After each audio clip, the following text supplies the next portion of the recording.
Yo, what is up YouTube? And today we're gonna be talking about the one character that pretty much every single team needs to build for DokiDoki. As you guys can see, I'm farming DokiDoki Inferno because it's 2x right now and I'm getting a lot of drops. But there's one character that you're gonna see pretty much every single team use, and once you slot this character in, if you're not using it already, you're gonna notice that your win rate is gonna jump up by a large margin. That character, of course, isn't Romoka, isn't Giada, isn't Rosa, or anything like that. It isn't even Lily. It's going to be this SR character here, Kazuo the Reverie. Now this character, super simple to build. All you need is speed and effect accuracy. The way you do this is just by running 3 effect accuracy pieces on the right here. Then you put her on Swift Rush set, and you want to put her on as many pieces with some speed substats. What we can also do is run her on a shell that has the Shadow Dash on the second passive. It will make her a lot easier to make faster. Now this character is super strong because of her S3. So her S3, it's an AoE attack down, which is great for DokiDoki. If you guys ever tried DokiDoki on a higher difficulty than you're prepared for, you notice that the ads, the monsters there, do a ton of damage to your team and can potentially one-shot you. So this attack down will prevent that pretty significantly actually. And also you'll see that she has a chance to slumber or sleep the enemy if they're already inflicted with attack down. Now this is pretty much going to happen almost every single time because your S3 hits 3 times. So you can think of this as an AoE sleep and an AoE attack down. It's super strong because in DokiDoki you have to CC the ads, otherwise they will get this defense buff. In Inferno it becomes a 90% DR. In the health stage, it's a little bit lower, but essentially you want a character that can CC the ads constantly, and Kazuo the Reverie can actually do this alone. While she's doing this though, she also puts attack down, so even if they wake up, they'll actually be doing less damage to you. Also, a lot of people don't know this, but if you slumber an enemy, they take extra damage on their next hit, so it's pretty insane. Also, she can, solo sleep a character as well with her S1, and she has her passive, which when she attacks an enemy that's already slumbering or sleeping, it will not wake them up, and they actually will get pushed back on the turn meter.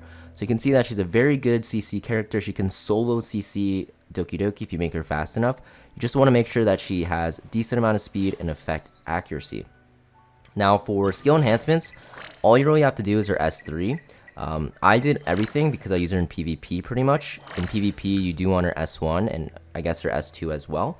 But for just DokiDoki, just leveling up her S3 for the skill cooldown is enough here. And for her matrix, like I said, you want Swift Rush.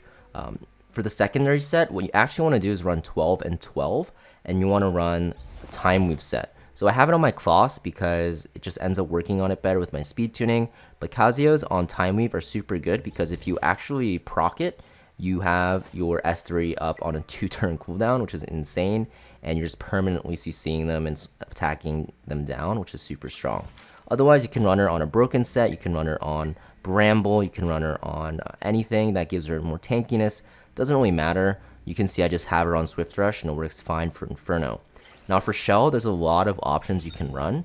You can run something like a Gigabyte if you want her to cut more to CC. For the first wave, if you need her to actually cut so your team doesn't get attacked down, it's a very good option for you. You can run something like an Artisan if you want your team to be tankier and if you want her to be tankier. You can even run something like a Jackal Guard, which I have because it gives her speed up, which is very strong. It makes her just cycle very fast, obviously. And also I like it because the damage from Jackal Guard is pretty strong. If you get bad RNG and your DPS ends up dying and there's like 2 or 1 ad up, Kazuo the Reverie can actually solo them if she is fast enough, which is why I like Jackal Guard. It makes my win rate go up by a little bit, but also it's just a very good shell in general. So there's a lot of options that you have, and it's really up to you and your team comp. For example, for me, I like to run 2 Artisans on Valerian, which is who I run with, and my Lily, and then for her, I just run something that will boost her speed. Just a very powerful character for DokiDoki. You're going to see that if we actually look at the thresholds here, there's going to be a ton of teams that use her. I think like every single team in Inferno will pretty much have her. Yeah, you can see 1, 2, 3, 4, 5. All of the fastest runs have Kazuo the Reverie. Let's go to recent clears. You'll see that she's in every single team as well. So if you guys are starting to get in DokiDoki and you don't know what to do, just know that you need to have this character. She is the staple in every single team comp. Every other, like all the other 4 slots that you can vary based off what team you're running, but you'll see that Kazuya the Reverie is the must-have solo, not solo carry, but the single-handedly most important character to start your DokiDoki farming. So make sure you guys build this character, guys. She's super strong, and she's very low maintenance because of the fact that she's an SR, and all you need on her is to make her fast and have good effect accuracy, preferably above 150 for Hell, and then once you get to Inferno, you want 200. For speed tuning, a lot of people ask, oh, like how do I make it so that they don't wake up from my sleep?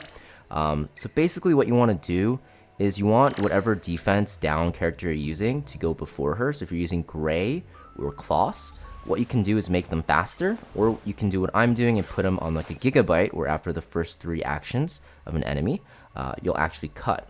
And this way you sleep after with Kazuya the Reverie after the defense down is applied, and then your DPS goes after like Romoka, Giada, Rosa, Messiah, whatever you're using, and then they'll do a ton more damage, because you have to remember that this sleep actually makes them take more damage. So that's a tip when you're speed tuning, guys. Just make sure she goes after your defense down, but right before your damage dealer, and you'll do a ton of damage in one shot the first wave. Thank you for watching, guys. Make sure you guys hit that like and subscribe, and I'll see you guys next video.